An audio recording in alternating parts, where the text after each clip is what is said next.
सृष्टि के इतिहास में मित्रता के अनेक उदाहरण मिलते हैं, किंतु जब मैत्री शब्द अपने उच्चतम शिखर को छूता है तो वहां केवल दो नाम शेष रह जाते हैं, कृष्ण और सुदामा। ये कहानी केवल एक राजा और एक दरिद्र ब्राह्मण की नहीं है, बल्कि ये दो आत्माओं के उस मिलन की है जिसमें वैभव बौना पड़ जाता है और प्रेम अनंत हो जाता है। इस कथा का बीजारोपण उज्जैन के सांदीपनि मुनि के आश्रम में हुआ था। वहां राजकुमार कृष्ण और एक अत्यंत साधारण ब्राह्मण बालक सुदामा साथ साथ विद्या ग्रहण करते थे। आश्रम की समरसता ऐसी थी कि वहां न कोई राजा था न कोई रंक। दोनों साथ में वेदों का पाठ करते, साथ में भिक्षा मांगते और साथ में ही वन से लकड़ियां चुनकर लाते थे। एक बार की बात है, गुरु माता ने दोनों को वन में लकड़ियां लाने भेजा और साथ में कुछ चने दिए कि भूख लगने पर बांटकर खा लेना। अचानक घनघोर वर्षा होने लगी। दोनों अलग अलग वृक्षों पर चढ़ गए। सुदामा को तीव्र भूख लगी और उन्होंने कृष्ण के हिस्से के चने भी अकेले ही खा लिए। जब कृष्ण ने पूछा, सुदामा क्या चबा रहे हो, दांत क्यों किटकिटा रहे हैं, तो सुदामा ने संकोचवश कह दिया, मित्र कुछ नहीं, शीत के कारण दांत बज रहे हैं। मान्यता है कि उन चनों में एक दरिद्र ब्राह्मणी का श्राप था कि जो भी उन्हें खाएगा वह दरिद्र हो जाएगा। सुदामा जानते थे कि कृष्ण साक्षात ईश्वर हैं, वे नहीं चाहते थे कि उनका मित्र दरिद्र हो, इसलिए उन्होंने सारा दुर्भाग्य अपने ऊपर ले लिया। यहीं से सुदामा के त्याग और कृष्ण के प्रति उनके मौन प्रेम की नींव पड़ी। शिक्षा पूर्ण हुई, समय का चक्र चला। कृष्ण द्वारका के राजा बने और सुदामा अपनी नगरी लौटकर एक अत्यंत साधारण गृहस्थ का जीवन जीने लगे। समय बीतने के साथ सुदामा की आर्थिक स्थिति अत्यंत दयनीय हो गई। सुदामा की कुटिया ऐसी थी कि वर्षा होने पर छत से पानी टपकता था और दीवारों पर घास फूस के सिवा कुछ न था। उनके पास पहनने के लिए केवल एक पुरानी धोती थी जिसमें जगह जगह गांठें लगी हुई थीं। भोजन का ये हाल था कि कभी भिक्षा मिल जाती तो चूल्हा जलता, अन्यथा कई कई दिनों तक हरिस्मरण ही उनका आहार होता। उनकी पत्नी सुशीला साक्षात धैर्य की प्रतिमूर्ति थी। उन्होंने कभी अभाव की शिकायत नहीं की, किंतु जब उन्होंने अपने बच्चों को भूख से बिलखते देखा तो उनका ममतामयी हृदय छटपटा उठा। बच्चों के चेहरे की हड्डियां निकल आई थीं और वे बार बार पूछते थे, माँ क्या आज भी खाना नहीं मिलेगा। एक संध्या सुशीला ने अत्यंत संकोच के साथ सुदामा के चरण स्पर्श किए और कहा, स्वामी आप सदैव कहते हैं कि द्वारकाधीश श्री कृष्ण आपके परम मित्र हैं।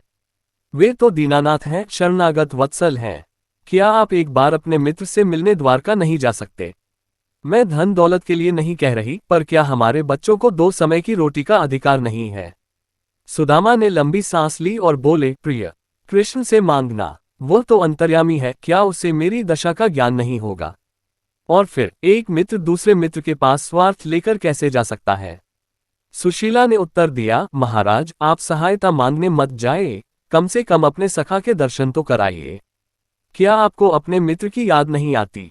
दर्शन शब्द सुनते ही सुदामा की आंखों में चमक आ गई। वर्षों से दबी हुई मिलन की इच्छा जागृत हो गई। उन्होंने तय किया कि वे द्वारका जाएंगे, पर खाली हाथ कैसे। किसी मित्र के घर खाली हाथ जाना उचित नहीं। घर में अन्न का एक दाना न था। सुशीला ने पड़ोस के 4 घरों से एक एक मुट्ठी तंदुल कच्चे चावल के दाने मांग कर लाए। उन दानों में भी कुछ टूटे हुए थे, कुछ गंदे थे। सुशीला ने उन्हें एक फटे हुए कपड़े के टुकड़े में बांधकर पोटली बना दी। यही वह बहुमूल्य उपहार था जिसे लेकर सुदामा अपनी दरिद्रता के साथ द्वारकाधीश से मिलने निकल पड़े। नंगे पैर, फटे वस्त्र और हाथ में एक लाठी। सुदामा का शरीर दुर्बल था लेकिन संकल्प बलवान। द्वारका जाने का मार्ग लंबा और दुर्गम था। कंकर पत्थरों से उनके पैरों में छाले पड़ गए, रक्त बहने लगा, लेकिन उनके मन में केवल एक ही धुन थी, कृष्ण मेरे कृष्ण। रास्ते में वे स्वयं से ही तर्क करते, कृष्ण अब राजा हैं, हजारों रानियां हैं, सेना है। क्या वे मुझ जैसे मैले कुचले ब्राह्मण को पहचानेंगे। क्या द्वारपाल मुझे महल के द्वार तक फटकने देंगे।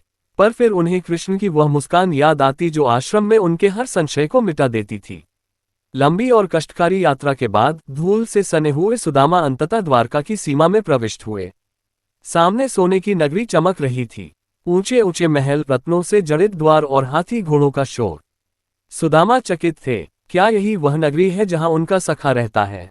फटे हुए वस्त्र, हाथ में लकड़ी और बगल में दबी हुई चावल की वह छोटी सी पोटली सुदामा किसी भी कोण से उस वैभवशाली नगरी के अंग नहीं लग रहे थे।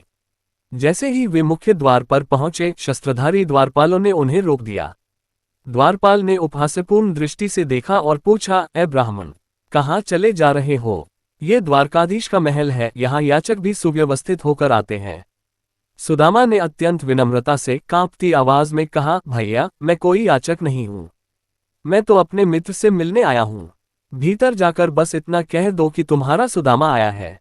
द्वारपाल ठिठक गए। उन्हें विश्वास नहीं हुआ कि इस फटेहाल व्यक्ति का संबंध उनके महाराज से हो सकता है। फिर भी ब्राह्मण का मुखमंडल तेज से भरा था। एक द्वारपाल भीतर गया और हिचकिचाते हुए कृष्ण के सम्मुख खड़ा हुआ। उस समय कृष्ण अपनी पटरानी रुक्मिणी के साथ स्वर्ण सिंहासन पर विराजमान थे। द्वारपाल ने झुककर कहा, महाराज, द्वार पर एक अजीब सा ब्राह्मण खड़ा है। न सिर पर पगड़ी है, न तन पर सही वस्त्र। वह अपना नाम सुदामा बता रहा है और आपको अपना मित्र कह रहा है। जैसे ही कृष्ण के कानों में सुदामा शब्द पड़ा, मानो समय रुक गया। साक्षात परब्रह्म, जो पूरी सृष्टि का स्वामी है, सुध बुद्ध खो बैठा। न पैरों में जूतियां पहनी, न पीताम्बर ठीक किया। कृष्ण सिंहासन से नीचे कूदे और नंगे पैर द्वार की ओर दौड़ पड़े। महल के गलियारों में सन्नाटा छा गया। सैनिक, मंत्री और रानियां सब अवाक थे। कौन है वह महापुरुष जिसके लिए द्वारकाधीश इस तरह व्याकुल होकर दौड़ रहे हैं? द्वार पर पहुंचते ही कृष्ण ने देखा एक जर्जर काया, धंसी हुई आंखें और धूल से सने हुए सुदामा।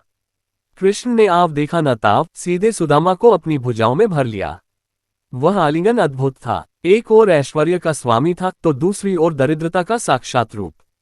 पर उस क्षण वहां केवल दो मित्र थे। कृष्ण ने सुदामा का हाथ पकड़ा और उन्हें सम्मानपूर्वक अपने सिंहासन की ओर ले चले। सिंहासन पर बिठाकर कृष्ण स्वयं सुदामा के चरणों के पास भूमि पर बैठ गए। उन्होंने सुदामा के पैरों की दशा देखी। कंकड़ पत्थरों से छिले हुए तलवे, बेवैयां फटी हुई और कांटे चुभे हुए। कृष्ण का हृदय भर आया। उन्होंने दासी से सोने की परात में जल लाने को कहा, परंतु इससे पहले कि जल आता, कृष्ण की आंखों से आंसुओं की अविरल धारा बह निकली। कवि नरोत्तम दास ने इस दृश्य को अमर कर दिया। देखी सुदामा की दीन दशा, करुणा करके करुणानिधि रोए। पानी परात को हाथ छुयो नहीं, नैनन के जल सो पग धोए। भगवान ने अपने आंसुओं से ही मित्र के पैर धो डाले। ये दृश्य देखकर रुक्मिणी और अन्य रानियां भी चकित रह गईं। वे सोचने लगी कि इस ब्राह्मण ने पिछले जन्मों में कितनी तपस्या की होगी, जो स्वयं नारायण इसके चरणों में शीश नवा रहे हैं। कुछ देर बाद हंसी मजाक शुरू हुआ। कृष्ण ने सुदामा की बगल में दबी उस फटी पोटली को तार लिया। वे जानते थे कि सुदामा इसे संकोचवश छिपा रहे हैं। कृष्ण ने मुस्कुराते हुए पूछा, सखा, भाभी ने मेरे लिए क्या भेजा है? क्या तुम आज भी बचपन की तरह मेरे हिस्से का भोजन अकेले ही खा जाओगे? सुदामा लज्जित थे। वे सोच रहे थे, कहाँ ये 56 भोग और कहाँ ये तुच्छ कच्चे चावल। उन्होंने पोटली पीछे छिपानी चाही, पर कृष्ण ने झपटकर उसे छीन लिया। जैसे ही कृष्ण ने पहली मुट्ठी चावल मुख में डाले, उन्होंने सुदामा को पृथ्वी लोक का सारा ऐश्वर्य दान कर दिया। दूसरी मुट्ठी खाते ही उन्होंने स्वर्ग लोक का वैभव सुदामा के नाम कर दिया। जब वे तीसरी मुट्ठी भरने लगे तो देवी रुक्मिणी, जो साक्षात महालक्ष्मी है, ने कृष्ण का हाथ पकड़ लिया। उन्होंने कहा, प्रभु, बस कीजिए। क्या आप स्वयं को भी दान कर देंगे? अब सुदामा के पास देने को कुछ नहीं बचा, सब तो आपने दे दिया। सुदामा ये सब देख रहे थे, पर उन्हें आभास भी नहीं था कि उनके भाग्य की रेखाएं बदली जा रही हैं। कृष्ण ने उन्हें दिव्य वस्त्र पहनाए, 56 भोग खिलाए और कुछ दिन अपने पास ही रखा। द्वारका में कुछ दिन बीत गए। सुदामा को राजसी सुख सुविधाओं के बीच रखा गया, रेशमी वस्त्र पहनाए गए और 56 भोग खिलाए गए। किंतु सुदामा का मन अपनी उसी टूटी झोपड़ी और परिवार में अटका था। अंततः विदाई की बेला आई। कृष्ण ने सुदामा को गले लगाया, उनके चरणों की धूल माथे से लगाए और बड़े प्रेम से विदा किया। सुदामा द्वारका की सीमाओं से बाहर निकले तो उनके मन में एक अजीब सी खटास और संतोष का मिश्रण था। कृष्ण ने मेरा इतना सत्कार किया, सिंहासन पर बिठाया, आंसुओं से पैर धोए, पर मांगा तो कुछ नहीं था, उसने दिया भी कुछ नहीं। कम से कम बच्चों के लिए कुछ फटे पुराने वस्त्र ही दे देता। क्या यही मित्रता है? वह तो अंतर्यामी है, क्या उसे मेरी दरिद्रता नहीं दिखी? परंतु अगले ही क्षण सुदामा का भक्त हृदय जागृत हो उठा। उन्होंने स्वयं को धिक्कारा, अरे ओ मूर्खमन, तू क्या मांगने गया था? क्या तू लक्ष्मीपति से धन मांगने की तुच्छ इच्छा रखता है? उसने तुझे प्रेम दिया, सम्मान दिया, क्या वह काफी नहीं है? सुदामा खाली हाथ थे। उनके पास वही फटी धोती थी जो वे पहनकर आए थे, क्योंकि उन्होंने कृष्ण के दिए रेशमी वस्त्र वापस कर दिए थे। वे पैदल ही अपनी नगरी की ओर चल दिए, मन ही मन कृष्ण का नाम जपते हुए। जब सुदामा अपनी नगरी के पास पहुंचे तो वे रास्ता भटक गए। उन्हें लगा कि शायद वे गलत स्थान पर आ गए हैं। जहां उनकी फूस की झोपड़ी थी वहां अब सोने के गगनचुंबी महल खड़े थे। इंद्रप्रस्थ जैसी भव्यता चारों ओर बिखरी थी। गलियों में हाथी घोड़े और दास दासियां घूम रही थीं। सुदामा डर गए। उन्होंने सोचा, कहीं फिर से किसी राजा की नगरी में तो नहीं आ गया। मेरी कुटिया कहाँ गई? मेरी सुशीला और बच्चे कहाँ गए? तभी एक अत्यंत सुंदर स्त्री जो दिव्य आभूषणों और रेशमी वस्त्रों से लदी थी, महल के द्वार से बाहर निकली। सुदामा उसे पहचान नहीं पाए। उस स्त्री ने आगे बढ़कर सुदामा के पैर छुए और रोते हुए कहा, स्वामी, आप आ गए। देखिए, आपके सखा कृष्ण ने हमारे ऊपर कितनी कृपा की है। वह सुशीला ही थी। सुदामा अवाक रह गए। उन्होंने देखा कि उनके बच्चे राजकुमारों की तरह सजे धजे खेल रहे हैं। सुदामा समझ गए कि कृष्ण ने उनसे चावल की पोटली क्यों छीनी थी। कृष्ण याचक को दाता बनाना चाहते थे। वे नहीं चाहते थे कि सुदामा को यह एहसास हो कि उन्हें दान दिया गया है, इसलिए कृष्ण ने उन्हें खाली हाथ भेजा और पीछे से उनकी पूरी दुनिया बदल दी। भगवान ने सुदामा को वह सब दे दिया जो उन्होंने कभी सपने में भी नहीं सोचा था। सुदामा की आंखों से अविरल आंसू बहने लगे। उन्होंने महल की चकाचौंध को देखा और फिर आकाश की ओर हाथ जोड़कर कहा, हे कृष्ण, तुमने मुझे इतना वैभव दे दिया, पर कहीं इस वैभव में मैं तुम्हें न भूल जाऊं। मुझे धन नहीं, मुझे तो बस तुम्हारी भक्ति चाहिए। सुदामा चरित्र की यह कथा हमें कई गहरे जीवन पाठ सिखाती है। मैत्री की पराकाष्ठा, मित्रता में पद, प्रतिष्ठा और संपत्ति कभी बाधा नहीं बनती।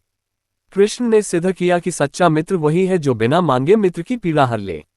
श्रद्धा और संतोष। सुदामा ने कभी कृष्ण से शिकायत नहीं की। उनका संतोष ही उनकी सबसे बड़ी संपत्ति थी, जिसने अंततः ईश्वर को भी पिघला दिया। गुप्त दान का महत्व। कृष्ण ने ढिंढोरा पीटकर मदद नहीं की। उन्होंने सुदामा के आत्मसम्मान को ठेस पहुंचाए बिना उनका जीवन संवार दिया। भक्ति और माया। अंत में सुदामा ने सोने के महलों में रहकर भी अपना जीवन एक विरक्त ब्राह्मण की तरह ही बिताया। उन्होंने सिद्ध किया कि भक्ति भौतिक सुखों से कहीं ऊपर है। अगर आपको यह वीडियो अच्छा लगा हो तो लाइक और सब्सक्राइब करें और अपने दोस्तों को शेयर करते हुए एक अच्छा सा कमेंट भी अवश्य करें। धन्यवाद।